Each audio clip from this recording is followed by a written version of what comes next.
यहाँ पर मुख्यमंत्री योगी आदित्यनाथ पहुंचे हुए। विधानसभा और सिकंदराबाद विधानसभा क्षेत्र से जुड़ी हुई विकास परियोजनाओं के लिए आयोजित आज के इस समारोह में मेरे साथ उपस्थित प्रदेश सरकार में मंत्रिमंडल के मेरे सहयोगी प्रभारी मंत्री बुलंदशहर श्री सुरेंद्र दिलेर जी, भारतीय जनता पार्टी के क्षेत्रीय अध्यक्ष श्री नवाब सिंह नागर जी, लोकप्रिय सांसद गौतम बुद्ध नगर डॉक्टर महेश शर्मा जी, लोकप्रिय सांसद बुलंदशहर डॉक्टर भोला सिंह जी, राज्यसभा के माननीय सांसद श्री सुरेंद्र सिंह नागर जी, जिला पंचायत अध्यक्ष बुलंदशहर डॉक्टर अंतुल देवतिया जी, माननीय विधायक सदर श्री प्रदीप चौधरी जी, माननीय विधायक सिकंदराबाद श्री लक्ष्मी राज सिंह जी, माननीय विधायकगण स्याना श्री देवेंद्र सिंह लोधी जी, माननीय विधायक खुर्जा श्रीमती मीनाक्षी सिंह जी, माननीय विधायक अनूपसर श्री संजय शर्मा जी, माननीय विधायक डिवाई श्री सीपी सिंह जी, भारतीय जनता पार्टी के जिलाध्यक्ष श्री विकास चौहान जी, जिला प्रभारी श्री बसंत त्यागी जी, विधान परिषद के माननीय सदस्य श्री नरेंद्र भाटी जी, श्री चंद शर्मा जी, भारतीय जनता पार्टी और सहयोगी दलों के हमारे सभी पदाधिकारीगण, भारी संख्या में आज के इस कार्यक्रम के साक्षी बन रहे बुलंदशहर, सिकंदराबाद और जनपद के विभिन्न विधानसभा क्षेत्रों से उपस्थित सभी मेरे बहनों और भाइयों, मैं सबसे पहले महाभारत कालीन इस पावन धरा को, जिसके पास अपनी विरासत भी है, विकास की प्रक्रिया के साथ भी बुलंदी के साथ जो आगे बढ़ रहा है और जो अपने उज्जवल भविष्य को भी एक नई बुलंदी तक पहुंचा रहा है, ऐसी पावन धरा बुलंदशहर जो वीर राजा अहिबरन की पुण्य भूमि है, कोटि कोटि नमन करते हुए मैं आप सबका हृदय से अभिनंदन करता हूं। बहनों और भाइयों, बुलंदशहर नए भारत के नए उत्तर प्रदेश में बुलंदशहर भी बदल चुका है। मुझे 2017 में विधानसभा चुनाव के दौरान जब मैं आया था, तब यहां पे भय और दहशत का माहौल मैं देख रहा था। मैंने तब बुलंदशहर के अंदर जो उस समय चुनावी सभा की थी, तो मैं भौचक था कि लोगों में उस समय भय था। और आज हमारा बुलंदशहर निर्भय होकर के विकास की प्रक्रिया के साथ मजबूती के साथ जुड़ा हुआ है। अब क्या नहीं है बुलंदशहर में, कितनी शानदार, यानी देश की सबसे बड़ी एक्सप्रेसवे गंगा एक्सप्रेसवे बुलंदशहर को लेकर के आगे बढ़ रही है। और बुलंदशहर से जब आप आगे बढ़ेंगे तो मां गंगा का सानिध्य पाते पाते अब प्रयागराज तक 5 घंटे में पहुंच जाएंगे। मेरे सामने मंच पर उपस्थित हमारे सभी माननीय जनप्रतिनिधियों ने प्रस्ताव रखा कि यह देश के सबसे बड़े एयरपोर्ट के साथ भी गंगा एक्सप्रेसवे को मिलाना चाहिए। हमने उसकी स्वीकृति भी दी और बुलंदशहर से लिंक एक्सप्रेसवे जेवर एयरपोर्ट को जोड़ने के लिए फिर मेरे पास यहां के मान्य विधायक और मान्य सांसदों ने कहा कि इसमें किसानों का मुआवजा बढ़ना चाहिए। हमने कहा वह भी स्वीकृत करेंगे। और मुझे आज बताते हुए प्रसन्नता है, हमारा अन्नदाता किसान भी खुशहाल है। कनेक्टिविटी जुड़ने से एक नए औद्योगिकीकरण के युग में हमारा बुलंदशहर जाएगा और रोजगार का सृजन भी होगा। बहनों और भाइयों, जेवर इंटरनेशनल एयरपोर्ट प्रारंभ हो चुका है। ये जेवर एयरपोर्ट पश्चिमी उत्तर प्रदेश की समृद्धि के साथ साथ भारत की समृद्धि का एक आधार बनने वाला है। देश का एक एयरपोर्ट जो लगभग 14,000 एकड़ लैंड में विकसित किया जा रहा है। एक साथ एयरक्राफ्ट रिपेयर एंड मेंटेनेंस का भी केंद्र बन रहा है, कार्गो का भी, और डोमेस्टिक और इंटरनेशनल पैसेंजर के लिए भी बेहतरीन एयर कनेक्टिविटी का माध्यम बनने जा रहा है। और बुलंदशहर से उसकी दूरी ऐसे ही है, लिंक एक्सप्रेसवे बनने के बाद वो दूरी ऐसे ही होगी जैसे कहते हैं वॉकिंग डिस्टेंस। अभी पिछले दिनों मैं भौचक था जब यहां पे प्रदीप चौधरी जी कह रहे थे कि हमें बाईपास चाहिए, रिंग रोड चाहिए। उस बैठक में भोला सिंह जी भी थे, डॉक्टर महेश शर्मा जी भी थे, सुरेंद्र नागर जी भी थे, यहां के हमारे सभी विधायकगण थे। और मैंने उस समय का प्रस्ताव तत्काल हम इसको आगे बढ़ाएंगे, और मुझे आज बताते हुए प्रसन्नता है कि वह भी स्वीकृत हो गया है। कोई सोचता था, बहनों और भाइयों को सोचता था बुलंदशहर में मेडिकल कॉलेज होगा? आज तो यहां पे श्रद्धेय कल्याण सिंह जी के नाम पर बाबू कल्याण सिंह मेडिकल कॉलेज भी आपका अपना है। अब खुर्जा की क्रॉकरी ही नहीं, और केवल यहां अन्नदाता किसानों के द्वारा उत्पादित गन्ना की मिठास ही नहीं, देखो गन्ना की मिठास चाय की चुस्की को एक नया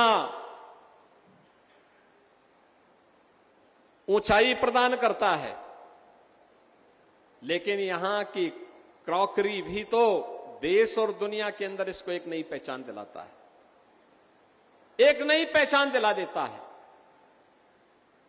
कनेक्टिविटी की दृष्टि से बुलंदशहर इतना बेहतरीन हो रहा है। एयरपोर्ट भले ही डॉक्टर महेश शर्मा जी के द्वारा जेवर में बनवाया गया हो, लेकिन उसका सर्वाधिक लाभ बुलंदशहर को मिलने वाला है। सबसे ज्यादा लाभार्थी उसका बुलंदशहर आने वाले समय में बनने जा रहा है। और इस दृष्टि से बुलंदशहर वासियों को मैं आज इन सभी कार्यों की बधाई देता हूं। वहां इंटरनेशनल एयरपोर्ट ही नहीं बन रहा है, वहां पे इंटरनेशनल फिल्म सिटी भी बन रही है, अपैरल पार्क भी बन रहा है, मेडिकल डिवाइस पार्क भी बन रहा है, टॉय पार्क भी बन रहा है, और वहां पर एक आईटी एंड इलेक्ट्रॉनिक्स की सिटी भी बन रही है, फिनटेक सिटी भी बन रही है। आप सोचो ना, आज उत्तर प्रदेश मोबाइल मैन्युफैक्चरिंग में देश के अंदर नंबर 1 पर है। देश के अंदर जितने मोबाइल फोन बनते हैं 55% यूपी के अंदर बन रहे हैं, यूपी के अंदर। इलेक्ट्रॉनिक कंपोनेंट देश के अंदर जितने बन रहे हैं उनमें 60% यूपी के अंदर बन रहे हैं। आज यूपी चीनी मिलों के संचालन में देश के अंदर नंबर 1 पर है, गन्ना उत्पादन में नंबर 1 पर है, और इथेनॉल उत्पादन में नंबर 1 पर है। याद करिए, ये जो नंबर 1 है 2017 के पहले यही यूपी सबसे पीछे होता था। ये बॉटम 3 से हम टॉप 3 में पहुंचे हैं। और ये सभी मामलों में नंबर 1, कनेक्टिविटी में नंबर 1। एक्सप्रेसवे यानी यूपी के बारे में क्या मान्यता थी? 2017 के पहले मान्यता थी किसी भी राज्य से और किसी देश से अगर यूपी की सीमा जुड़ती है तो सीमा की पहचान क्या होगी? मान्यता थी जहां सड़कों पे गड्ढे लगने प्रारंभ हो जाएं और सायकाल होते ही जहां से अंधेरा प्रारंभ हो जाए, मान के चलो यूपी की सीमा आ गई। बहनों और भाइयों, अब ऐसा नहीं है। अब किसी भी राज्य से और किसी भी देश से अच्छी सड़कें यूपी के पास है, यूपी के पास। गंगा एक्सप्रेसवे से जब हमारे जनप्रतिनिधि लखनऊ पहुंच रहे हैं, उद्यमी लखनऊ पहुंच रहे हैं, जनता जनार्दन लखनऊ पहुंच रही है, मैं पूछता हूं कैसा चल लगा? वे कहते हैं कि ग्लोबल स्टैंडर्ड का एक्सप्रेसवे है, शानदार। एक साथ मेरठ से बैठ रहे हैं, लखनऊ मात्र 4 घंटे में पहुंच जा रहे हैं। यह स्पीड, ये केवल स्पीड नहीं है, आपके समय को कम करने का माध्यम ही नहीं है। ये स्पीड विकास की स्पीड है, ये स्पीड समृद्धि की स्पीड है। जितना अच्छा इंफ्रास्ट्रक्चर होगा उतनी तेज अर्थव्यवस्था बढ़ेगी, और जितनी तेज अर्थव्यवस्था बढ़ेगी उतना तीव्रता के साथ रोजगार का सृजन होगा, और जितनी तीव्रता के साथ रोजगार का सृजन होगा उतनी ही समृद्धि की नई ऊंचाई पर हमारा जनपद, हमारा प्रदेश और अंततः हमारा देश पहुंचेगा। बहनों और भाइयों, उसी विरासत और विकास के अद्भुत समन्वय को आगे बढ़ाने के लिए हम सब लगे हुए हैं, पूरा मंच लगा हुआ है। और मैं तो आभारी हूं बुलंदशहर वासियों का। लोकसभा की दोनों सीटें आपने हमें जिता करके भेजी, सभी विधायक आपने चुनाव जिता करके भेजे, तो स्वाभाविक रूप से बुलंदशहर की आवाज आए ना आए, विकास तो हमें करना ही करना है, क्योंकि आपका कर्ज जो सो है हम पर वो कर, उस कर्ज को ब्याज सहित चुकता करने के लिए हम लोग निरंतर प्रयास करते हैं। जब श्री लक्ष्मी राज सिंह के साथ और श्रीमती मीनाक्षी सिंह जी के साथ, श्री प्रदीप चौधरी जी के साथ, श्री सीपी सिंह जी के साथ, और हमारे जब संजय शर्मा के साथ यहां के किसान मेरे पास आए, उन्होंने कहा साहब हमारी जमीन ली जा रही है, तो मैंने कहा दे दीजिए। उन्होंने कहा आप बोल रहे हैं? मैंने कहा हाँ। उन्होंने कहा हम दे रहे हैं। मैंने कहा आपको जितना आपको कंपनसेशन चाहिएगा उतना अपने आप आपको मिल जाएगा, आप चिंता मत करिए। और मुझे प्रसन्नता है, यहां के अन्नदाता किसानों ने विश्वास किया, आज उनका मुआवजा बढ़ गया है, और बढ़ा हुआ मुआवजा उन सबको उपलब्ध कराया जा रहा है। बहनों और भाइयों, आज जो विकास आपको दिखता है, आज आपको जो सुरक्षा दिखती है, आज जो खुर्जा की क्रॉकरी को वैश्विक पहचान मिली है, आज जो नौजवान को छात्रवृत्ति मिल रही है, नौजवान को नौकरी मिल रही है, बुलंदशहर में भी सरदेव रज्जू भैया सैनिक विद्या मंदिर से आ रहा हूं। बुलंदशहर तो देश की सुरक्षा, यानी देश को का पेट भरने के लिए अन्नदाता किसानों की मेहनत के साथ साथ देश की सुरक्षा के लिए सर्वाधिक सैनिक देने वाला जनपद है बुलंदशहर। जिस गांव में जाओ कोई न कोई पूर्व सैनिक मिलेगा, सैन्य अधिकारी मिलेंगे। तो ये तो जय जवान और जय किसान का भाव सार्थक होता है हमें बुलंदशहर के अंदर, ये दिखाई देता है। बहनों और भाइयों, ये सुरक्षा का माहौल,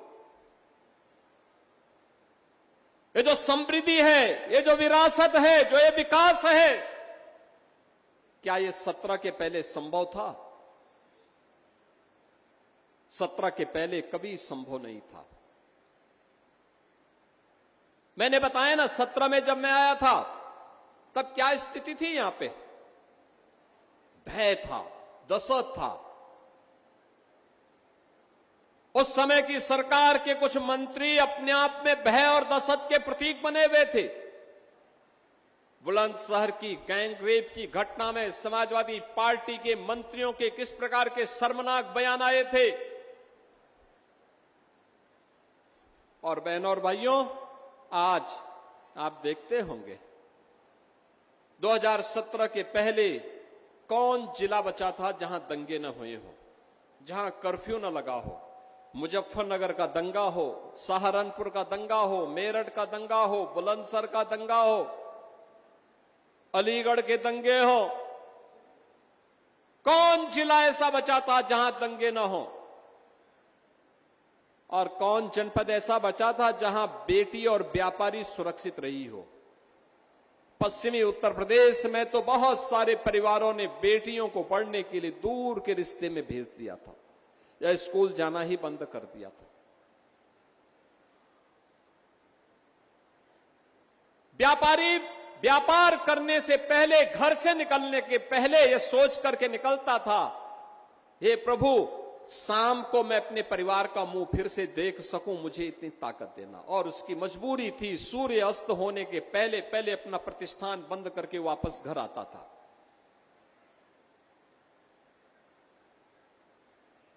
बहनों और भाइयों, यह स्थिति थी यूपी के अंदर। हर जिले में एक माफिया, हर थाने में समाजवादी पार्टी का कोई गुंडा या उसका गुर्गा वसूली करता था। तहसीलें वसूली के अड्डे बने हुए थे।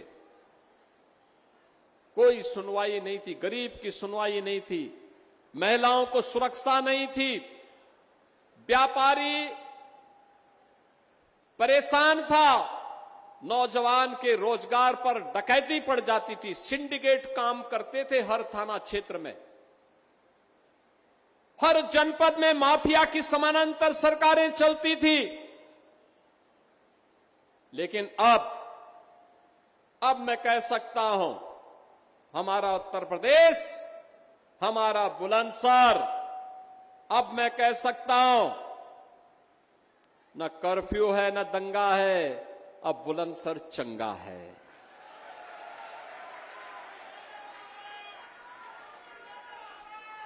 हम लोगों ने कहा था माफिया को मिट्टी में मिलाएंगे और मिला करके दिखा दिया। हम लोगों ने कहा था कि बेटी और व्यापारी की सुरक्षा पर किसी ने सेंध लगाई तो दो ही जगह होंगे, या तो जेल होगी या जहन्नुम होगा, तीसरी जगह नहीं होगी। बहनों और भाइयों, सरकार ने अपने कर्तव्यों का निर्वहन किया है। हम लोगों ने नौजवानों को आश्वस्त किया था कि उनकी नौकरी में कोई सेंध नहीं लगाएगा। अब हम जब कोई नियुक्ति पत्र वितरित करते हैं, बुलंदशहर का नौजवान भी नियुक्ति पत्र प्राप्त करता है। याद करिए ना, यूपी पुलिस की भर्ती हुई थी, फिर से परिणाम आ रहा है नई भर्ती के, और मैं देख रहा था बुलंदशहर का नौजवान हर भर नियुक्ति पत्र वितरण के कार्यक्रम में वह भी सरकारी नियुक्ति पत्र प्राप्त करता है। अब बुलंदशहर, पहले सेफई परिवार का इस पे कब्जा था और उनका सिंडिकेट ही तय करता था कि पैसा लेकर के किसकी नियुक्ति होनी है, किसकी नहीं होनी। अब कोई नहीं कर सकता। अब आपके हक पे कोई डकैती नहीं डाल सकता। आज नौजवान स्टार्टअप स्थापित कर रहे हैं, सीएम युवा की स्कीम है, अपना उद्यम स्थापित कर सकता है। प्रदेश की परंपरागत उद्यम को पुनर्जीवित करके वन डिस्ट्रिक्ट वन प्रोडक्ट के माध्यम से उन्हें आगे बढ़ाने का काम किया गया है। नए निवेश आ रहे हैं, नए रोजगार का सृजन हो रहा है। अब यूपी बॉटम 3 में नहीं, देश की टॉप 3 इकोनॉमी में है। टॉप 3 अर्थव्यवस्था में यूपी है। बहनों और भाइयों, अब यूपी रुकने वाला नहीं है।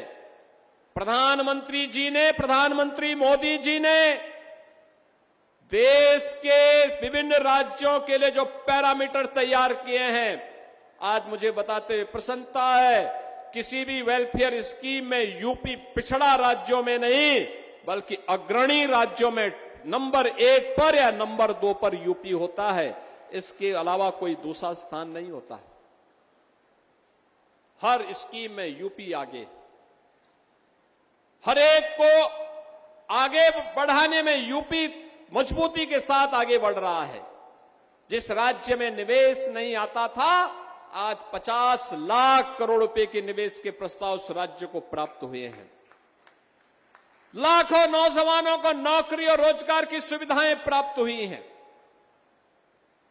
बहनों और भाइयों, ये तब होता है जब टीम वर्क हो, बिना रुके, बिना डिगे, बिना थके, बिना झुके, डबल इंजन की स्पीड हो, तब जाके परिणाम आता है। यह हमारा सौभाग्य है कि आदरणीय प्रधानमंत्री श्री नरेंद्र मोदी जी का मार्गदर्शन और उनका नेतृत्व पूरे देश को प्राप्त हो रहा है। और उनके मार्गदर्शन और नेतृत्व में आज हम सब विरासत और विकास की इस यात्रा को लेकर के आगे बढ़ रहे हैं। लेकिन 17 के पहले ऐसे नहीं था। 17 के पहले तो बबुआ 12 बजे सो के उठते थे, 2 बजे तक तैयार होते थे, 5 बजते बजते उनके जिम जाने का समय हो जाता था और 5 उसके बाद जिम से फुर्सत मिली तो फिर उनकी अपनी महफिल बैठ जाती थी। कहां जनता के लिए फुर्सत थी, कहां फुर्सत थी जनता से मिलने की, कहां नौजवानों के बारे में, कहां गरीब के बारे में, कहां महिलाओं के बारे में, कहां अन्नदाता किसानों के बारे में, कहां व्यापारी और उद्यमियों के बारे में उनके पास सोच थी। पहले भी नहीं किया था और आगे भी प्रभु राम ने उन्हें इस लायक नहीं छोड़ा कि अब वे कुछ कर सके। किया ही नहीं। आप सोचो ना, जिन गरीबों को आज राशन मिल रहा है, ये राशन 17 के पहले भी मिल सकता था, लेकिन बहनों और भाइयों उन्होंने नहीं दिया। जिन गरीबों को प्रधानमंत्री आवास योजना या मुख्यमंत्री आवास योजना का लाभ मिल रहा है, ये पहले भी दी जा सकता था, लेकिन नहीं दिया। आयुष्मान भारत या मुख्यमंत्री जन आरोग्य योजना में जिन नौजवानों को, जिन गरीब परिवारों को 5 लाख रुपए की स्वास्थ्य बीमा मिलनी चाहिए थी, ये 2017 के पहले भी दी जा सकती थी, लेकिन समाजवादी पार्टी या कांग्रेस ने कभी नहीं दिया। जिनके घर में रसोई गैस का चूल्हा है, ये 17 के पहले भी मिल सकता था, लेकिन उन लोगों ने नहीं दिया, क्योंकि विजन नहीं था, समय नहीं था, काम करने की सामर्थ्य भी नहीं थी, गरीब के बारे में संवेदना भी नहीं थी, इसीलिए तो ये अव्यवस्था फैलती थी। आज तो गरीब के लिए भी है, महिलाओं के लिए है, युवाओं के लिए है, हर एक तबके के लिए नई नई योजनाएं हैं। याद करिए, 2007 से 17 के बीच में उत्तर प्रदेश में 29 चीनी मिलें बंद हुई, 21 चीनी मिलें इन्होंने औने पौने दाम में बेच दी थी। आज चीनी मिलें बिकती नहीं है। बंद चीनी मिलों को वापस लेकर के फिर से चलाने का काम ये डबल इंजन की भारतीय जनता पार्टी की सरकार कर रही है। और इसलिए बहनों और भाइयों, आज मैं आपके बीच आया हूं आपसे कहने के लिए, हमने गन्ना किसानों के उन्नयन के लिए कार्य हो, हर अन्नदाता किसान के लिए उन्नयन का कार्य हो, इस डबल इंजन की भाजपा की सरकार ने किया है। हम कार्य कर रहे हैं, लगातार कार्य कर रहे हैं, क्योंकि हमारी प्रतिबद्धता है। लेकिन जिन्ना के उपासक जो हैं, इन्होंने गन्ना किसानों को भी ठगा है और हर किसान की शोषण, युवाओं का शोषण, किसानों का शोषण, माताओं और बहनों की सुरक्षा में सेंध लगाने का कार्य, व्यापारी और उद्यमियों को भय और दहशत के माहौल में जीने के लिए इन्होंने मजबूर किया। दुष्परिणाम हमारे सामने था। हमारा प्रदेश बीमारू राज्य की श्रेणी में आ गया। आज ये बीमारू राज्य से उभर चुका है। अब विरासत और विकास की एक अद्भुत समन्वय यूपी के अंदर है और भविष्य की ढेर सारी संभावनाओं को समेटे हुए विकसित भारत का विकसित उत्तर प्रदेश बनेगा। इस संकल्प के साथ हम लोग निकले हैं और उस अभियान में आपके आशीर्वाद की आवश्यकता मंच पर उपस्थित जनप्रतिनिधियों को है और इसीलिए आज मैं आपके बीच आया हूं। बहन और भाइयों, ये तो केवल 2 विधानसभाओं की एक छोटी सी झलक है जो लगभग 650 करोड़ रुपए की परियोजनाएं आज यहां लोकार्पित और शिलान्यास हो रही है। इससे कई गुना परियोजनाएं आपके विधानसभा क्षेत्रों में, जनपदों में लागू की जा चुकी हैं। एक संवाद, समन्वय और समृद्धि के लिए किए जाने वाले प्रयास का एक मॉडल है। उस मॉडल के प्रति आपको आश्वस्त करने के लिए मैं आया हूं। आप अपना आशीर्वाद देते रहिए। आपको सुरक्षा और सुशासन का एक ऐसा मॉडल डबल इंजन की सरकार देगी जिसकी कोई सानी नहीं होगी, जो राम राज्य की अवधारणा को साक्षात उतारता हुआ दिखाई देगा। और वह राम राज्य की अवधारणा आज हम सबको बुलंदशहर से आगे बढ़ती हुई दिखाई दे रही है। बहनों और भाइयों, इन सभी परियोजनाओं के लिए मैं आप सभी बुलंदशहर सदर, सिकंदराबाद के साथ ही अन्य बड़े प्रोजेक्ट जो यहां के पूरे हुए हैं या चल रहे हैं, इन परियोजनाओं के लिए मैं आप सबको हृदय से बधाई देता हूं। आप सबके प्रति अपनी शुभकामनाएं देता हूं और आपको इस बात के लिए आश्वस्त करता हूं, ये डबल इंजन की सरकार पूरी संवेदना के साथ आपके हितों का संवर्धन करने के लिए पूरी तत्परता के साथ तैयार है। अच्छे जनप्रतिनिधि आप लोगों ने दिए हैं, ये आपकी आवाज को लखनऊ और दिल्ली तक पहुंचा करके योजनाओं को लेकर के आ जाते हैं और इन सभी परियोजनाओं की सौगात आप सबको देते हुए भविष्य के प्रति, बेहतर भविष्य के प्रति और एक बुलंद भविष्य के प्रति आपको आश्वस्त करते हुए मैं आज के इस अवसर पर आप सभी को अपनी शुभकामनाएं देते हुए अपनी वाणी को विराम देता हूं। धन्यवाद। जय हिंद, जय जय श्री राम।